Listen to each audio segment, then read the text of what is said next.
Houve em dias de Davi uma fome de 3 anos consecutivos. Davi consultou ao Senhor e o Senhor lhe disse: há culpa de sangue sobre Saul e sobre a sua casa, porque ele matou os gibeonitas. Então chamou o rei os gibeonitas e lhes falou. Os gibeonitas não eram dos filhos de Israel, mas do resto dos amorreus. E os filhos de Israel lhes tinham jurado poupá-los. Porém Saul procurou destruí-los no seu zelo pelos filhos de Israel e de Judá. Perguntou Davi aos gibeonitas: que quereis que eu vos faça? E que resgate vos darei para que abençoeis a herança do Senhor? Então os gibeonitas lhe disseram: não é por prata nem ouro que temos questão com Saul e com sua casa, nem tampouco pretendemos matar pessoa alguma em Israel. Disse Davi: que é, pois, que quereis que vos faça? Responderam ao rei: quanto ao homem que nos destruiu e procurou que fôssemos assolados, sem que pudéssemos subsistir em limite algum de Israel, de seus filhos se nos deem 7 homens, para que os enforquemos ao Senhor em Gibeá de Saul. O eleito do Senhor. Disse o rei: eu os darei. Porém o rei, Mefibosete, filho de Jonatas, filho de Saul, por causa do juramento ao Senhor, que entre eles houvera entre Davi e Jonatas, filho de Saul. Porém tomou o rei os 2 filhos de Rispa, filho de Aiá, que tinha tido de Saul, a saber, a Armoni e a Mefibosete, como também os 5 filhos de Merabe, filha de Saul, que tivera de Adriel, filho de Barzilai, Meolatita. E os entregou nas mãos dos gibeonitas, os quais os enforcaram no monte perante o Senhor. E caíram 7 juntamente, e foram mortos nos dias da ceifa, nos primeiros dias, no princípio da ceifa da cevada. Então Rispa, filha de Aiá, tomou um pano de saco e o estendeu para si sobre uma penha, desde o princípio da ceifa, até que sobre eles caiu água do céu, e não deixou que as aves do céu se aproximassem deles de dia, nem os animais do campo de noite. Foi dito a Davi o que fizera Rispa, filho de Aiá, e concubina de Saul. Então foi Davi e tomou os ossos de Saul e os ossos de Jonatas, seu filho, dos moradores de Jabes de Gileade, os quais o furtaram da praça de Bet-Seã, onde os filisteus os tinham pendurado, no dia em que feriram Saul em Gilboa, e dali transportou os ossos de Saul e os ossos de Jonatas, seu filho, e ajuntaram também os ossos dos enforcados. Enterraram os ossos de Saul e de Jonatas, seu filho, na terra de Benjamim, em Zela, na sepultura de Quis, seu pai. Fizeram tudo o que o rei ordenara, e depois disto Deus se tornou favorável para com a terra. E de novo fizeram os filisteus guerra contra Israel, e desceu Davi com os seus homens e pelejaram contra os filisteus, ficando Davi muito fatigado, e Isbi-Benob descendia dos gigantes. O peso do bronze de sua lança era de 300 siclos, e estava cingido de uma armadura nova, e este intentou matar a Davi. Porém Abisai, filho de Zeruia, socorreu, feriu o filisteu e o matou. Então os homens de Davi lhe juraram, dizendo: nunca mais sairás conosco a peleja, para que não apagues a lâmpada de Israel. Depois disto houve ainda em Gobe outra peleja contra os filisteus. Então Sibecai, o Zatifa, feriu Asaf, que era descendente dos gigantes. Houve ainda em Gobe outra peleja contra os filisteus. E Elanã, filho de Jaaré, Oregim, o belemita, feriu a Golias, o geteu, cuja lança tinha haste como o eixo de tecelão. Houve ainda outra peleja. Esta foi em Gate, onde estava um homem de grande estatura, que tinha em cada mão e em cada pé 6 dedos, 24 ao todo. Também este descendia dos gigantes. E quando ele injuriava Israel, Jonatas, filho de Simeia, irmão de Davi, o feriu. Estes 4 nasceram dos gigantes em Gate e caíram pela mão de Davi e pela mão de seus homens. Deus abençoe a sua palavra, texto pesado, mas é a palavra de Deus para nos corrigir. Pode sentar.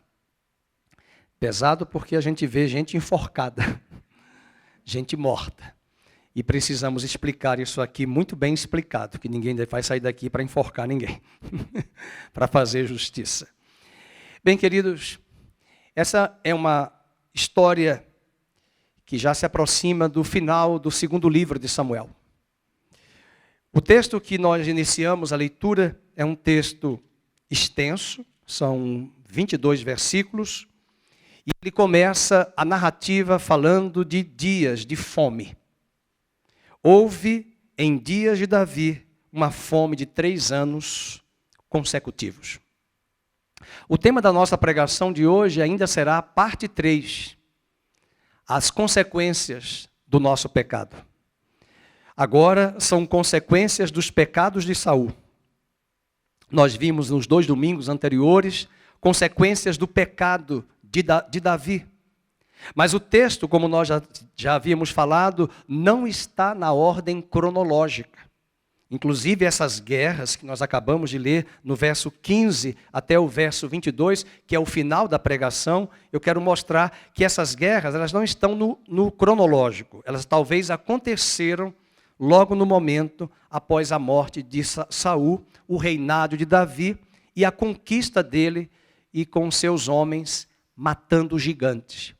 Alguns acreditam e pensam, por talvez desconhecerem as Escrituras, que só existia o gigante Golias.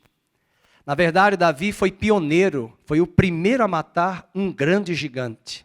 Depois que Davi se levantou e recebeu o poder de Deus, outros homens, aliados de Davi, mataram gigantes. A igreja é um grande exército, e nós temos muitos gigantes neste planeta, nesta terra, no nosso dia a dia, para também destruirmos esses gigantes. Não são gigantes de carne e osso, mas são gigantes espirituais. E um deles os irmãos perceberam essa semana, a guerra de valores, a guerra de ideologia. É um grande gigante.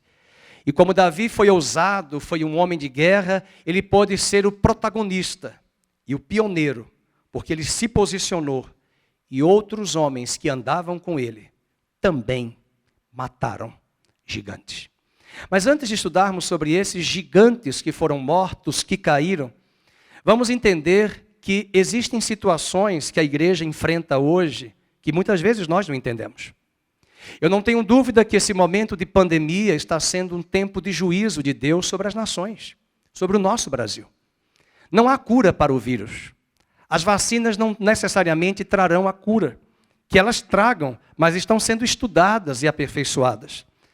E muitos de nós aqui já tomamos a vacina, eu já tomei a primeira dose, mas eu não sou nenhum negacionista. Entretanto, nós temos que entender que nós não estamos dependendo de uma lógica cartesiana humana. Nós estamos numa terra. E a terra, a palavra de Deus nos diz que o que o homem semear, ele vai colher.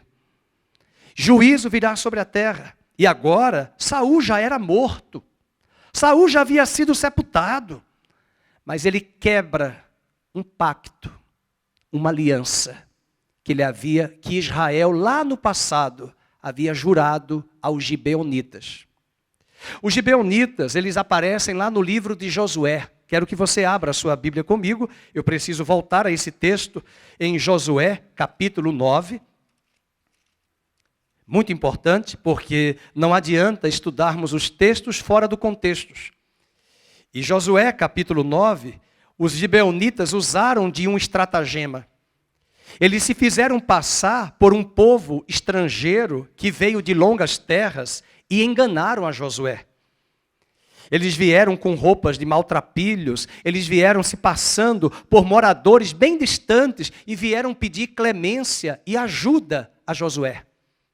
E Josué era um líder, mas a Bíblia diz que Josué não consultou a Deus. E ele fez uma aliança com aqueles gibeonitas. A Bíblia faz questão de dizer que eles não consultaram ao Senhor. Capítulo 9, versículo de número 1 diz: sucedeu que, ouvindo todos os reis que estavam daquém do Jordão, nas montanhas e nas campinas, em toda a costa no Mar Grande, o Mar Grande aí é o Mar Mediterrâneo, defronte do Líbano, os heteus, os amorreus, os cananeus, os ferezeus, os heveus e os jebuseus se ajuntaram a eles de comum acordo para pelejar contra Josué. Já os moradores de Gibeão, pode marcar na sua Bíblia, ouvindo o que Josué fizera com Jericó e com Ai, usaram de estratagema e foram e se fingiram embaixadores e levaram sacos velhos sobre os seus jumentos. Então eles usaram de uma estratégia, se fazendo passar por pessoas bem distantes, quase como que ciganos, que vinham lá da Ásia, que vinham lá daquela região bem distante, e Josué acreditou. E o mais triste dessa história é que ele vai fazer um pacto e uma aliança com Josué e o povo de Israel. E o versículo número 7 diz que eles mentiram. Olha o verso 6. Josué pergunta: vocês vieram de onde? Eles disseram: nós chegamos de uma terra distante. Fazei, pois, agora o quê? Leiamos. Aliança conosco. E a Bíblia diz que eles vão fazer aliança. E o versículo de número 12, no versículo 11, diz: pelo que nossos anciãos e todos os moradores da nossa terra nos disseram: tomai convosco provisão alimentar para o caminho e ide ao encontro deles, e diz-lhes: somos vossos servos, fazei, pois, agora aliança conosco. Aí eles tomaram pão quente das nossas casas, no dia em que saímos para vir ter convosco, ele aqui agora já seco e bolorento, para tentar mostrar que o pão estava esturricado, como diz no Nordeste, seco, duro, pela viagem. E diz a Bíblia, versículo 13, e estes odres eram novos quando os enchemos de vinho, e eles aqui já rotos, e estas nossas vestes e estas nossas sandálias já envelheceram. Tudo mentira. Agora, o mais forte aqui, isso pode acontecer conosco, pode acontecer com você, é quando nós fazemos uma aliança e não consultamos a Deus. A Bíblia diz, o verso 14, incisivamente, leiamos em voz alta: então os israelitas tomaram da provisão e não pediram conselho ao Senhor. Versículo 16 diz que 15, Josué concedeu-lhes paz, fez com eles aliança de conservar a vida e os príncipes, e ao cabo de 3 dias, depois de terem feito aliança com eles, ouviram que eram seus vizinhos. Agora é tarde e Inês é morta. A aliança está feita. O que vai acontecer aqui? Eu quis voltar ao texto para vocês entenderem. Vai haver uma grande fome nos dias de Davi, só que Saul já morreu. Tem pessoas que não acreditam em maldição. A batalha espiritual que surgiu na década de 90 no Brasil, mentoreado pelo Peter Wagner, e outros pensadores aqui no Brasil, foi muito atacado e criticado. Realmente houve exageros.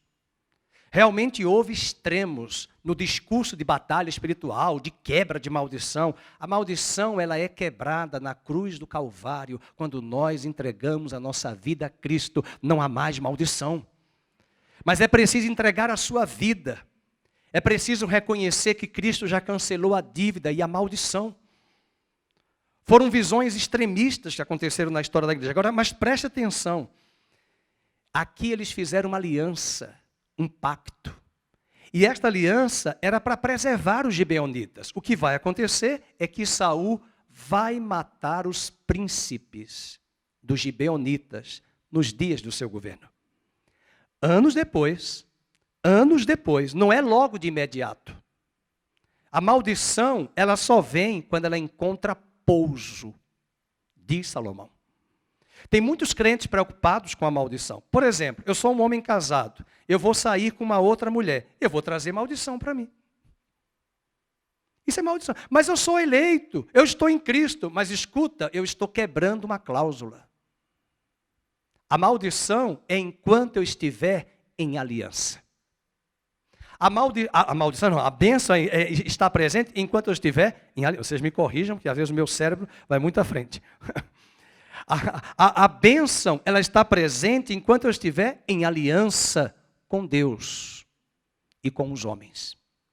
No momento que eu transgrido, que eu quebro o princípio da aliança, eu estou vulnerável à disciplina, ao ataque e ao juízo. ao ataque do inimigo e ao juízo de Deus. Você quer entender maldição? Leia a história do povo judeu.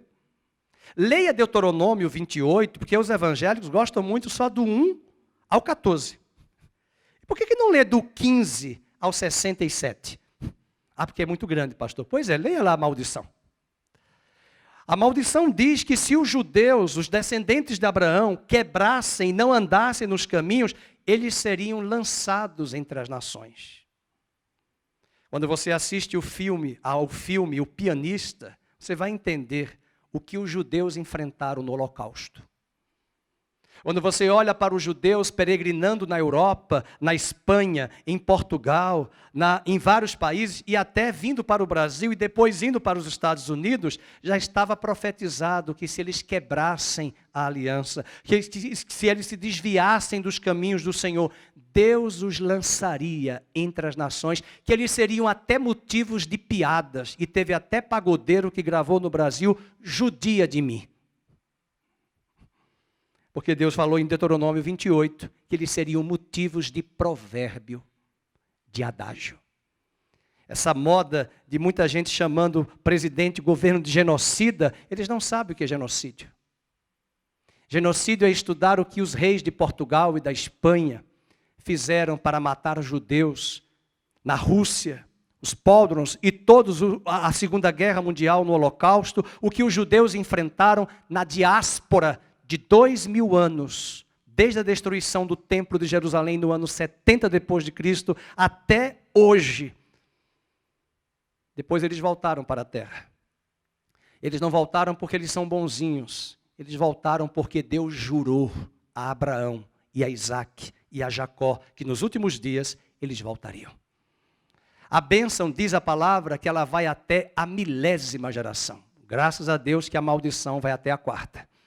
Mas a bênção vai até a 1000ª.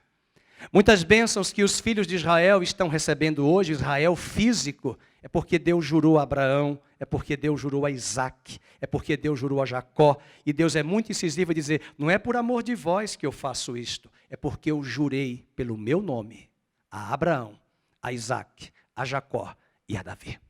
Mas a maldição está lá em Deuteronômio 28, porque se eles quebrassem, a maldição viria. Agora saiamos desse texto, vamos voltar lá para 2 Samuel 21. Eles estão enfrentando uma fome. Eles estão enfrentando uma escassez financeira. Eles estão enfrentando uma crise nas bolsas de valores da época, porque naquela época todos os países viviam da agricultura.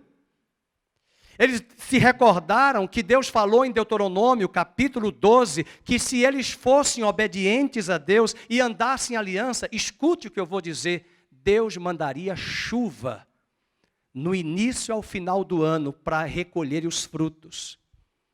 Quando Elias enfrenta os profetas de Baal e Acabe e Jezabel, quando ele tranca os céus, ele não trancou os céus da boca dele, da cabeça dele, ele trancou os céus porque ele olhou para a terra.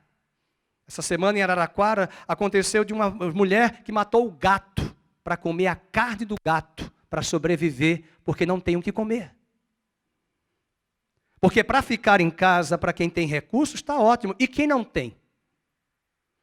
E quando alguém falou, ela comeu o gato, estou transtornada. E o pior que nos dias de Eliseu e de Elias, as mulheres matavam os filhos para comer a carne dos filhos. E amanhã vai ser o filho da outra, para poderem sobreviver. Aconteceu isso. E sabe o que Elias faz de diagnóstico? O diagnóstico de Elias é muito simples. Não vai haver chuva. Deus não falou palavra profética para Elias. Ele olhou para o Pentateuco. Ele olhou para Deuteronômio que disse, se vocês quebrarem a aliança e se desviarem e buscarem outros deuses, eu reterei as chuvas. Que Deuteronômio 12 havia dito que do início do ano até o final do ano, ele enviaria as chuvas temporãs e serôdias. Depois você leia, Deuteronômio 12. A maldição virá aonde houver a quebra da aliança, a desobediência. Tem pessoas que já quebraram tanta maldição e a vida não muda. É um quebra, não resolve. Isso não é quebra de maldição. A maldição quebra quando Cristo faz novas todas as coisas na nossa vida. Mas nós não podemos ser levianos, fazendo concessões ao pecado, quebrando a aliança de Saul, séculos depois de Josué. Ele vai matar os príncipes dos gibeonitas e o juízo de Deus virá sobre Israel. Saul já está morto, Saul já está sepultado. Pois é, dá uma lida no versículo 1. Escassez, fome, crise econômica, financeira no planeta. Veja o versículo 21, capítulo 21, verso 1. Houve em dias de Davi uma fome de 3 anos consecutivos. E Davi consultou ao Senhor, e o Senhor lhe disse, vamos ler, a culpa de sangue sobre Saul e sua casa, porque ele matou quem? Os gibeonitas. Então esse é o primeiro ponto aqui da nossa reflexão. É o pecado. Depois você lê Deuteronômio 28, 1 e 14, e o pecado de homicídio contaminava a terra. Vamos ler Números 35, 30, 34. Números 35, 30, 34, veremos na tela. Vamos ler. Todo aquele que matar a outrem será morto, conforme o depoimento das testemunhas. Mas uma só testemunha não deporá contra alguém para que morra. 31. Não aceitarás resgate pela vida do homicida, que é culpado de morte. Antes será ele morto. Meu Deus, se isso fosse aplicado nos dias de hoje, seria uma matança. Porque hoje as pessoas matam os seres humanos como se fosse uma barata. Eu quase fui confrontado já tinha sido, eu quase fui preso, porque eu matei uma formiga numa sala de aula alguns anos atrás, e a pessoa falou, é uma formiga, o senhor quebrou uma cadeia de alimentação. Nós estamos debaixo da graça, mas a lei no Velho Testamento era muito clara e incisiva ao afirmar que a vida do homicida, que é culpado, não tem resgate. Ele deve ser morto. Essa passagem deixa muito claro e traz uma acomodação à nossa mente, porque sobre essa questão de retribuição, isso aqui, a morte desses 7 que vão morrer aqui, dos descendentes de Saul, 7 pessoas vão morrer, não é uma questão de morte expiatória. É uma retribuição legal. A lei estava sendo aplicada. E Davi entendeu que a fome que estava acontecendo ali estava atrelada a uma transgressão por eles terem matado os gibeonitas que fizeram aliança lá atrás com Josué. Meus queridos, essa terra que nós estamos vivendo, ela está prestes a receber um juízo severo de Deus. Eu estou diante de pessoas aqui que têm anos de igreja, mas eu estou diante de pessoas aqui que têm pouco tempo de igreja. Provérbios diz que nós não podemos remover os marcos antigos. E na medida que essa nova geração de crentes se levanta e elas não têm referência, baliza, parâmetros, essa geração, se não ouvir os mais velhos, e principalmente os da igreja, os parâmetros, as balizas, os mourões, como dizem os mineiros, ela está fadada a receber o juízo, porque ela vai quebrar a aliança. Não adianta nos contentarmos porque nossos pais, nossos avós eram membros da igreja tal durante 50 anos. Isso não é garantia de que a nova geração preservará os mesmos valores. E nós precisamos preparar essa geração de crianças, de adolescentes, de jovens, para que eles peguem as músicas novas, gostem das coisas que estão surgindo aí no ministério, de pessoas que Deus está levantando, mas eles não se esqueçam dos parâmetros. Até na educação, para fazer currículo na escola, tem que estudar PCN. Sabe o que é PCN? Parâmetros curriculares nacionais. Existe toda uma estrutura de parâmetro curricular, porque não se pode dar na escola qualquer coisa que vem na cabeça do professor. Tem parâmetros.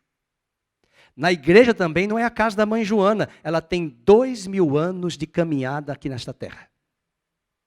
E ela precisa buscar os seus referenciais para não atrelar juízo sobre ela quando ela quebrar a aliança que os nossos antepassados fizeram.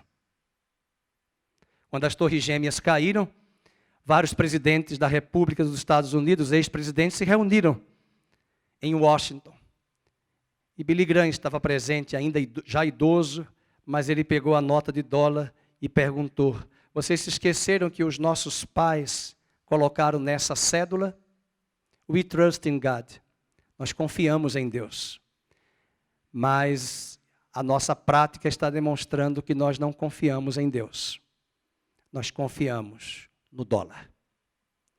E o que hoje foi atacado na nação, na nossa nação, pautada por raízes puritanas, de ingleses que fizeram daquela terra dos Estados Unidos da América a nova Canaã. Onde eles começaram e tiveram as liberdades, principalmente a liberdade religiosa, porque aqueles ingleses que vieram da Inglaterra foram perseguidos pela rainha que era católica e não suportava protestante. E impediu aqueles protestantes de defenderem a sua fé, a sua ideia na Inglaterra, e eles vieram para os Estados Unidos da América, e aqui onde aportaram na estátua da liberdade que a França presenteou, é para dizer: aqui nós temos liberdade religiosa. Eles pregaram a fé, e Billy Graham falou e incisivamente disse: nós precisamos voltar ao que os nossos puritanos trouxeram, de que de fato nós cremos e confiamos em Deus. Mas as torres gêmeas, chamadas de World Trade Center, centro comercial do mundo, foram golpeadas. Porque ele disse: a confiança desta nação estava ali, nas torres gêmeas. Hoje nós temos as nuvens, tudo está no cloud, iCloud. Mas naquela época os maiores escritórios estavam ainda não no mundo digital, em office, no escritório. É igual hoje, escritório de contabilidade, você tem muita coisa já no digital, mas era tudo no livro, no caderno, registrado. Depois no pendrive, tem jovem que nem sabe o que é pendrive, USB, e agora nas nuvens. Mas voou tudo. As aeronaves atingiram as torres e elas caíram. E eu lembro até hoje que muitos pegaram Apocalipse e disseram uma profecia lá de Apocalipse: em menos de uma hora caiu Babilônia. E em menos de uma hora as torres caíram. Mas não era o fim escatológico. E Billy Graham disse: é o juízo de Deus sobre uma nação que fugiu da presença de Deus e transgrediu e quebrou a aliança. Aquele foi o juízo para os Estados Unidos. E agora nós estamos numa pandemia, no mundo onde todas as nações enfrentam esse juízo e a economia parou para muitos povos, para muitas nações. Crise. Mas ainda não vimos os resultados de uma busca mais com afinco para com Deus. Davi entendeu que essa fome estava atrelada e agora é preciso não espiar, é preciso fazer a retribuição, porque não existia STF, também não sei se resolveria muita coisa, mas o Tribunal de Justiça também não existia, mas aqui era o direito, o ordenamento jurídico da época. Você matou, você é culpado pelo sangue de vida que você matou ali inocente, você merece morrer. E os gibeonitas agora procuram Davi no versículo 4 e diz: não é por prata nem ouro que temos questão com Saul e com a sua casa, nem tampouco pretendemos matar pessoa alguma em Israel. Disse Davi: o que vocês querem? Quanto ao homem que nos destruiu e procurou que fôssemos assolados sem que pudéssemos subsistir limite algum de Israel, porque ele quebrou a aliança, Saul, de seus filhos, se nos deem 7 homens para que os enforquemos ao Senhor em Gibeá.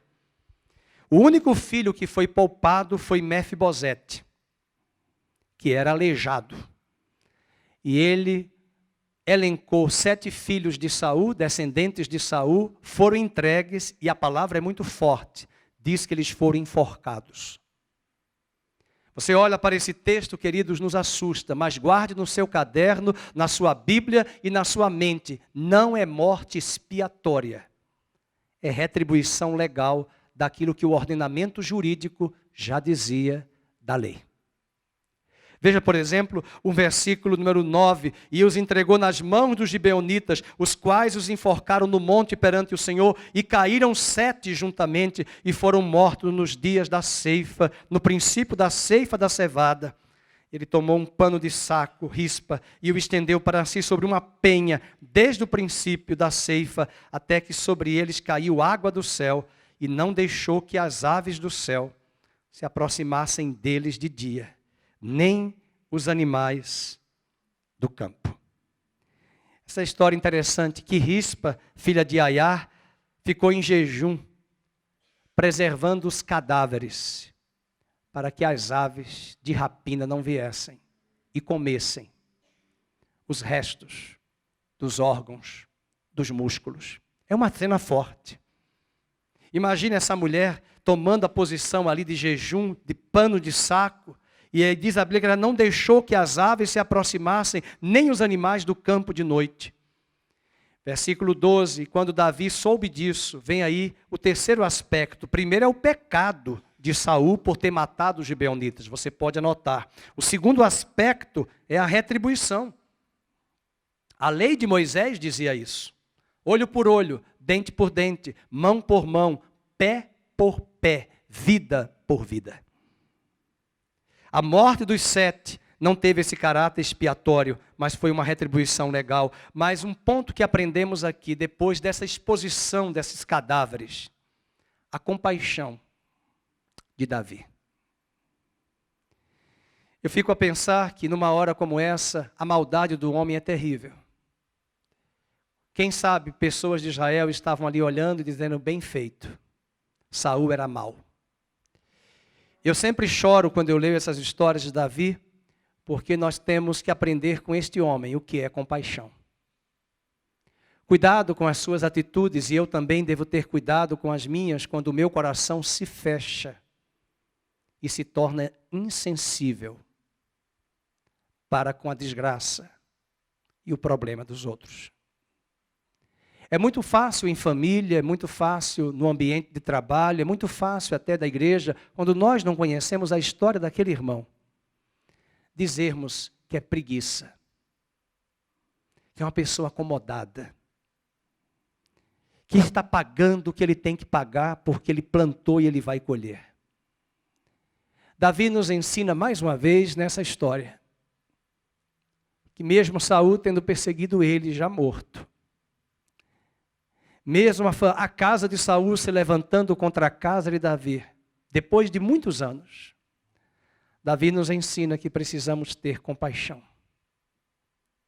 Chorai pelos que choram, alegrai-vos com os que se alegram. Davi tomou ciência da atitude de Rispa, filha de Aiá, que ficou espantando ali as aves de rapina, e ele vai trazer os cadáveres, os ossos, para o sepulcro onde estavam Saul e Jonatas. Alguém poderia ter dito a ele, deixe-os lá, que eles passem realmente essa vergonha, esse vitupério, para que nunca se esqueça o que foi a desgraça do rei Saul. Não. A compaixão de Davi é imensa. Verso de número 12 diz, então foi Davi, tomou os ossos de Saul e os ossos de Jonatas, seu filho, dos moradores de Jabes-Gileade, os quais os furtaram da praça de Bet-Seã, onde os filisteus os tinham pendurado, no dia em que feriram Saul em Gilboa. Dali transportou os ossos de Saul, os ossos de Jonatas, seu filho, e ajuntaram também o quê? Os ossos dos enforcados. Ele entendeu, eu não quero que fique nos anais da história um registro de que essa família era só desgraça.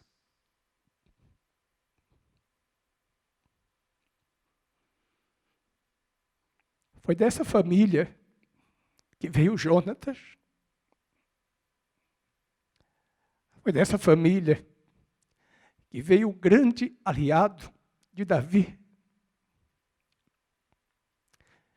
Foi dessa família que veio o grande protetor de Davi, que era Jonatas. Como nós somos vingativos, irmãos. Como nós somos marcados pelo ódio, pela mágoa, pela ira. E Davi toma a decisão de tomar todos os ossos daqueles enforcados que eram filhos de Saul, como quem quisesse afirmar: deixe essa família em paz. Eles já morreram. Deus é juiz. Vamos viver o presente. Eu estou governando, eu sou rei. E foi o Senhor que me colocou aqui. Cuidado, porque estes dias são dias de juízo. E com a mesma moeda que julgarmos os outros, podemos ser julgados. E quando quisermos misericórdia de Deus sobre nós, na instrumentalidade dos homens, poderá ser que Deus corte a fonte da misericórdia ser aplicada em nós. Que não sejamos pessoas que fomentam em nossas famílias guerras, querelas, contendas. Que não sejamos pessoas a escrever nas redes sociais tudo o que vem em nossa cabeça. Esqueçamos, lembramos aqui hoje que a vingança não é nossa. A vingança e a justiça virão do Senhor. Desculpe as emoções, mas é que Davi me mostra cada dia nas Escrituras Sagradas a graça presente no Velho Testamento. Há uma ironia muito grande em afirmar que só existe graça na Nova Aliança. Pelo contrário, Abraão foi achado em graça, Isaac foi achado em graça, Davi viveu na graça. O Velho Testamento apenas introduziu a lei para ser uma tutora, uma mediadora, até chegar à graça no tempo da nova e eterna aliança, mas a graça teve suas raízes e suas ações presentes no Velho Testamento. Aprendemos aqui nesse texto sobre o pecado de Saul, sobre a retribuição de uma fome. E veja, depois que eles foram enforcados, a economia melhorou.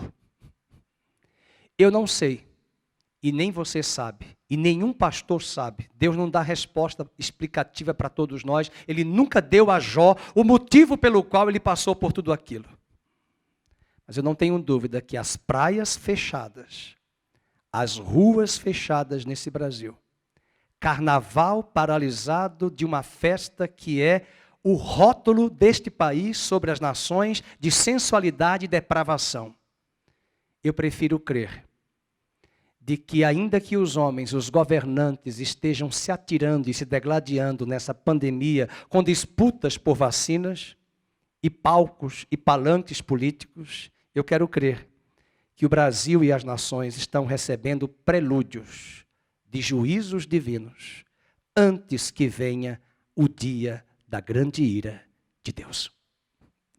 Por isso, vamos acalmar o nosso coração e vamos ver agora que quando o juízo é chegado, que a morte é estabelecida como retribuição legal, eu chamo a atenção para o versículo 14. Vamos ler? Enterraram os ossos de Saul e de Jonatas, seu filho, na terra de Benjamim, em Zela, na sepultura de Quis, seu pai, e fizeram tudo o que o rei ordenara. Agora em voz alta leamos. E depois disto, Deus se tornou favorável para com a terra, a economia. Volta para o versículo 1. 3 anos de fome. A ira de Deus vem sobre uma nação. É só você ler o livro de Isaías, capítulo 1 a 5, e você vai entender o que é a ira de Deus. Um grande pregador em Londres, Dr. Martin Lloyd Jones, escreveu um livro fantástico, dizendo, o nome do livro é A Nação Debaixo da Ira de Deus. Uma nação debaixo da ira de Deus. Uma nação está debaixo da ira quando a justiça nesse país não acontece. Quando a Suprema Corte é vendida e comprada por dinheiro de traficantes, de homens que amam o poder e são capazes de vender a sua alma ao diabo, para distorcer a justiça e o direito. A ira de Deus vem sobre a nação. É só você ler o livro de Oséias, Amós. Eu vejo jornalistas, não agora, porque agora os jornalistas, alguns, a maioria, só falam para que o presidente morra e tais políticos morram. Mas na época que se lia bons editoriais de jornais, eu tinha um jornalista conhecido que eu gostava, ele era ateu, mas conhecia muito bem o livro de Amós. Ele dizia, quer entender o que é justiça social? Quer entender o que é justiça divina? Leia Amós.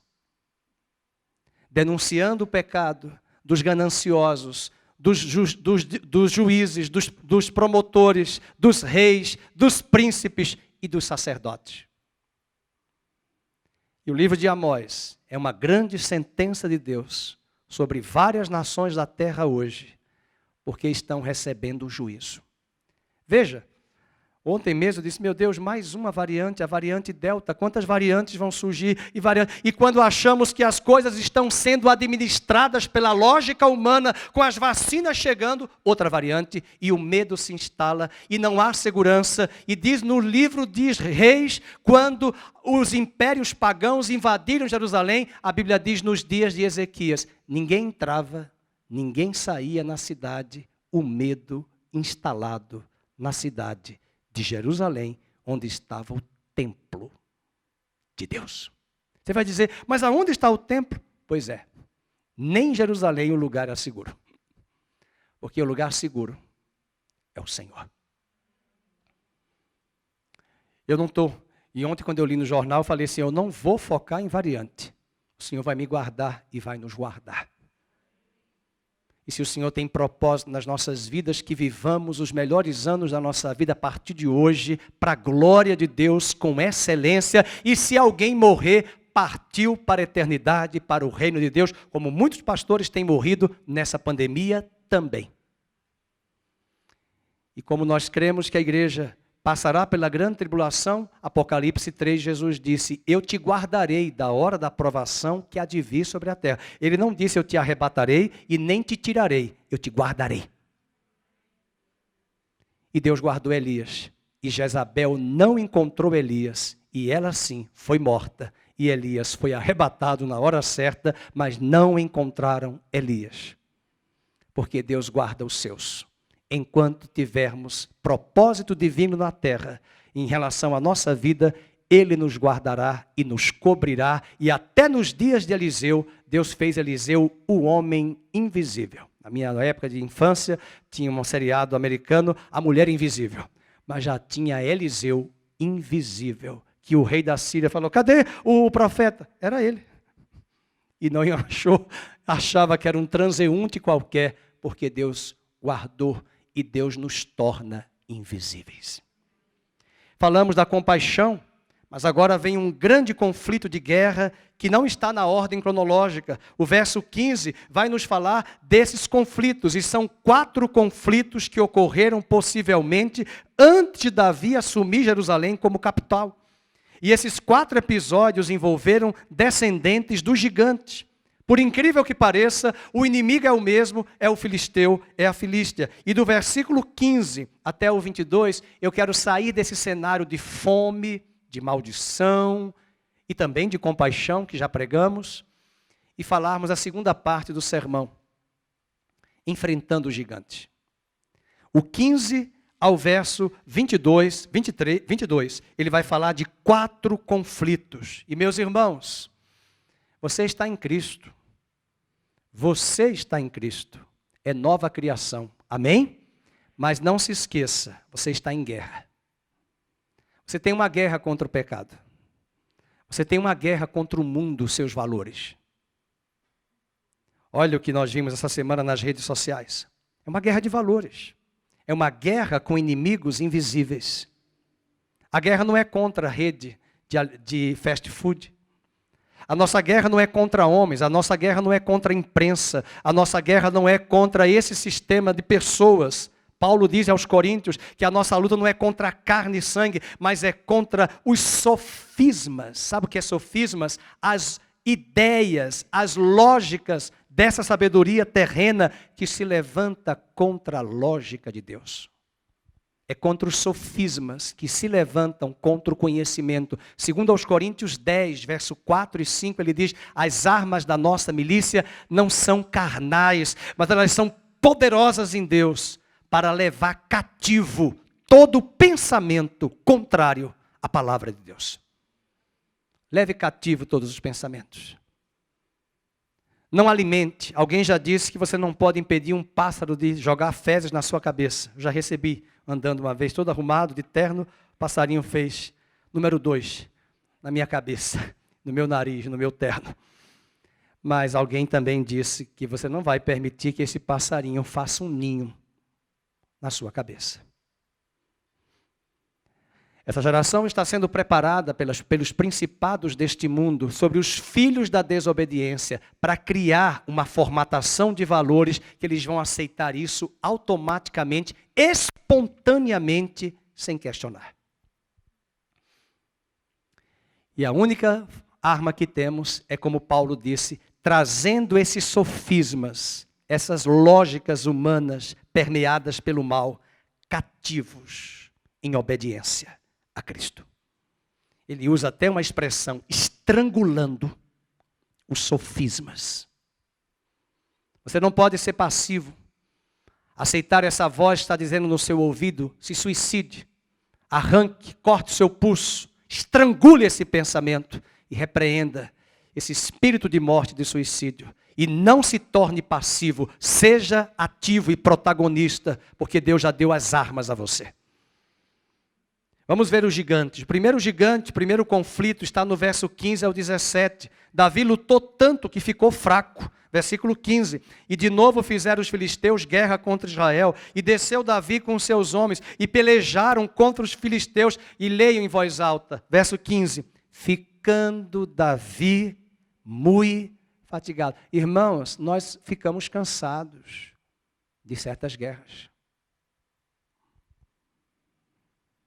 O inimigo sabe onde é o nosso calcanhar de Aquiles.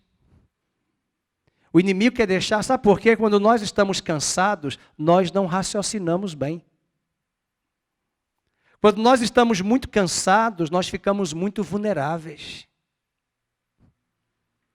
E nós precisamos lembrar que somos um corpo.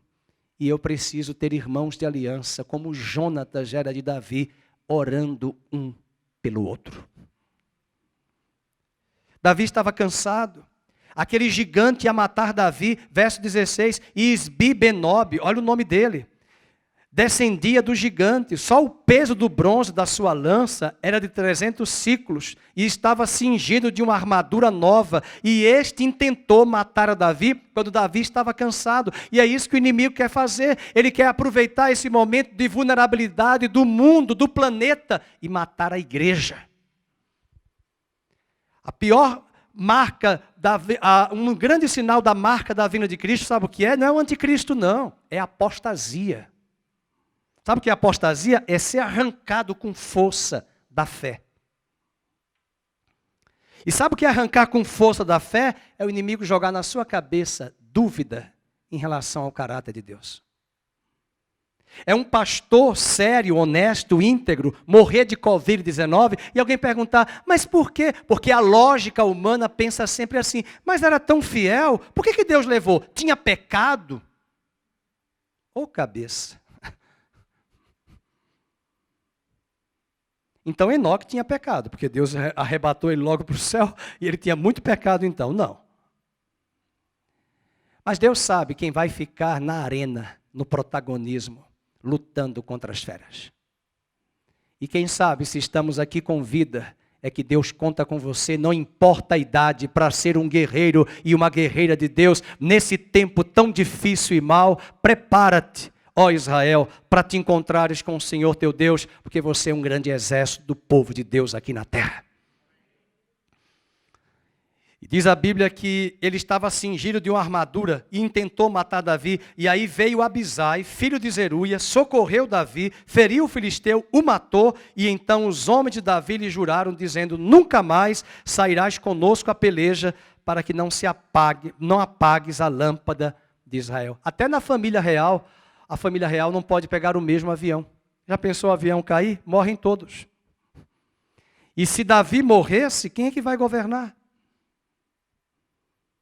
Seus filhos ainda eram pequenos quando isso aconteceu.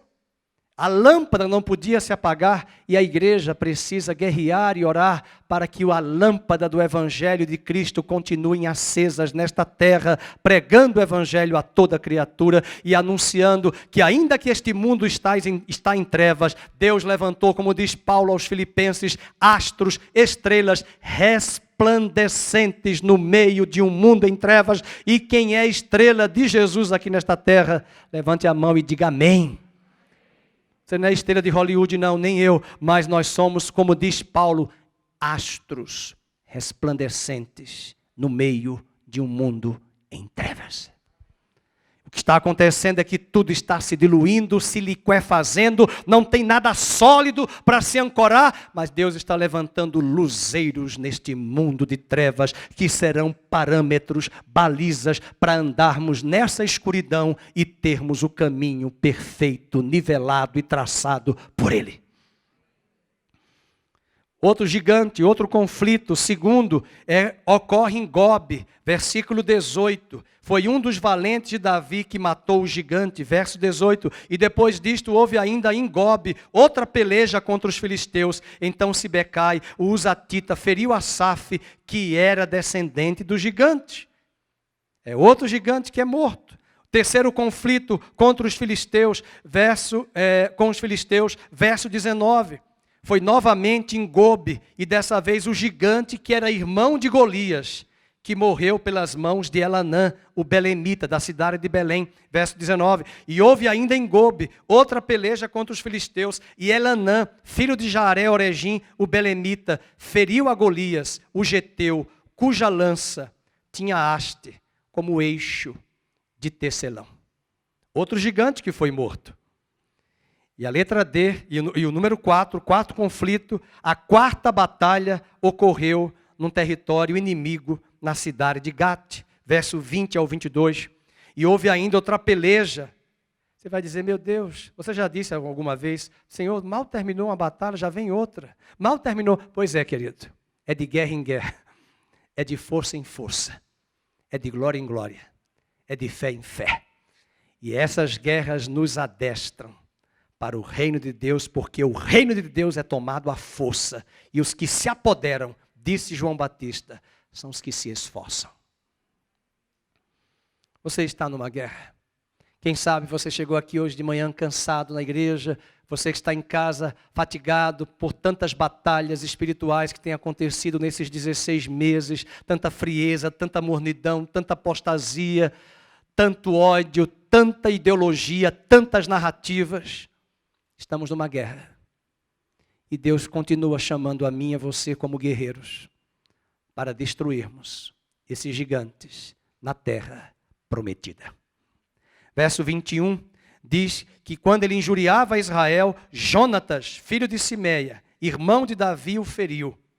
E estes 4 nasceram dos gigantes em Gate e caíram pela mão de Davi e pela mão de quem?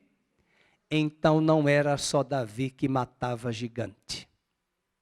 Deus tinha outros homens que matavam gigantes. Alguns nomes deles estão aqui, outros são outros homens. Você está nessa lista dos grandes heróis da fé do século 21 que matarão gigantes. Eu quero finalizar com Hebreus 12, versículo 4, e depois trazer 4 considerações importantes, lições que aprendemos desse texto. Hebreus 12, 4. O autor de Hebreus dizendo que nós estamos numa carreira que nos está proposta, correndo firmemente, olhando para o autor e consumador da nossa fé. O autor de Hebreus diz que nessa luta, está na tela, você pode acompanhar. Na vossa luta contra o pecado, ainda não tendes resistido até ao sangue. O nosso grande cuidado nesses dias do século 21 é orarmos a oração do Pai Nosso para nós. Não nos deixes cair em tentação e livrai-nos de todo mal. Porque essas batalhas que esses gigantes querem destruir e atacar a igreja, eles vão vir trazendo pecado a sedução, o fetiche, para destruir a igreja, destruir a liderança, destruir o povo de Deus. E Deus está nos ensinando nesse livro de Samuel, que no meio daquela fome e da escassez também há um lugar para a guerra. E essa guerra não para. E se você quiser que a guerra pare, eu só tenho uma oração para fazer por você. Senhor, prepara e leva para a glória. Só isso. Eu não quero batalha não. Senhor, prepara e leva. Aposenta para a eternidade. Já coloca lá na aposentadoria da eternidade. Não. Se você está enfrentando guerra, é porque Deus quer te habilitar para um momento tão crucial na história. Quando a igreja passar pela grande tribulação, Deus terá um remanescente fiel, firme. E as nações entrarão em desespero. E as nações verão que o Vitor e a Patrícia, que o Gustavo e a Juliana, que o Ricardo e a Cíntia não tomam Rivotril. Não recorrem a psicólogos o tempo todo e querem, achando que vão morrer. Eles estão em paz, porque Deus os tem guardado. As pessoas ao redor deles vão perguntar, mas onde é que você, o que é que vocês têm? O que é que vocês têm de diferença? O que é que vocês tomam de remédio? Nada. Eu tomo Jesus na veia.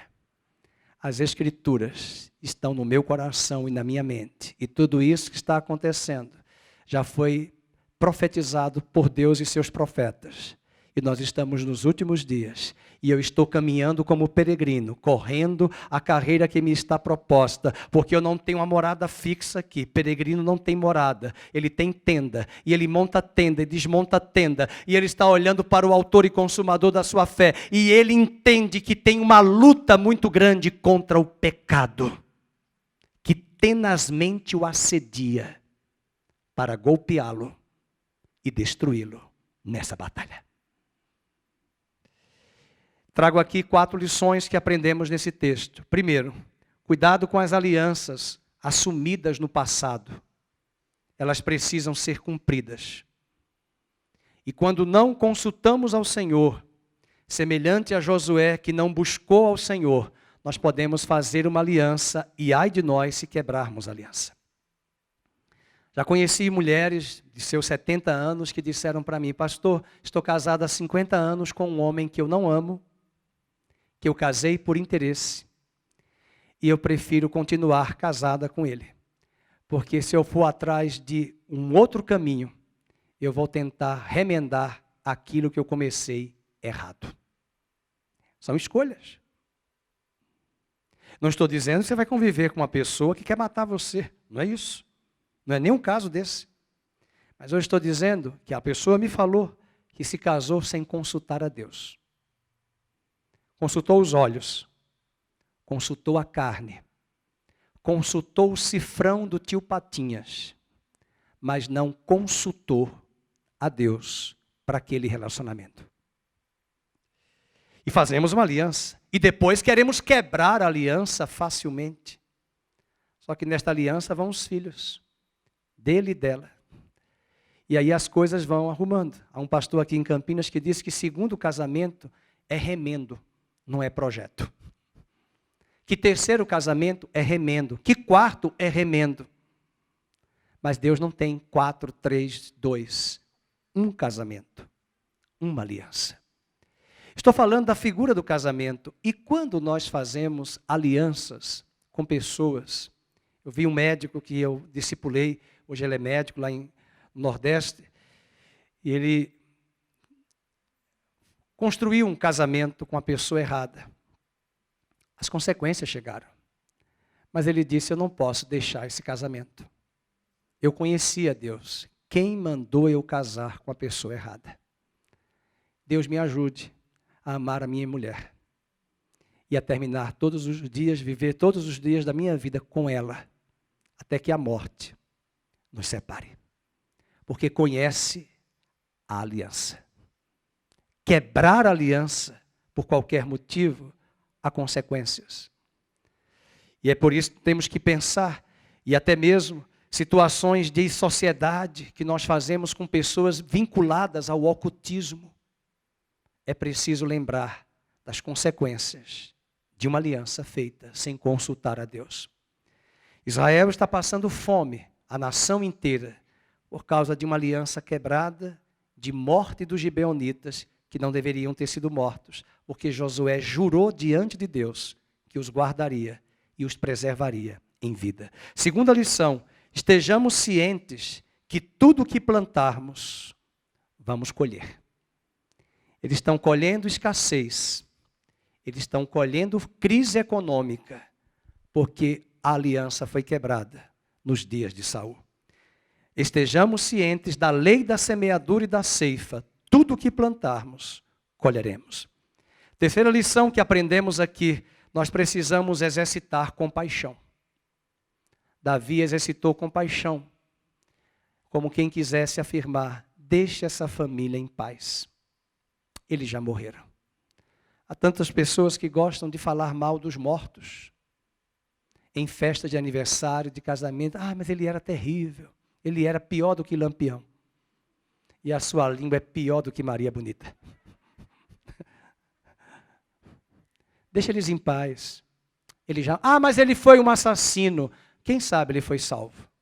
Se ele se arrependeu antes de morrer e você não. Deixa os mortos em paz. Eles já partiram desta terra.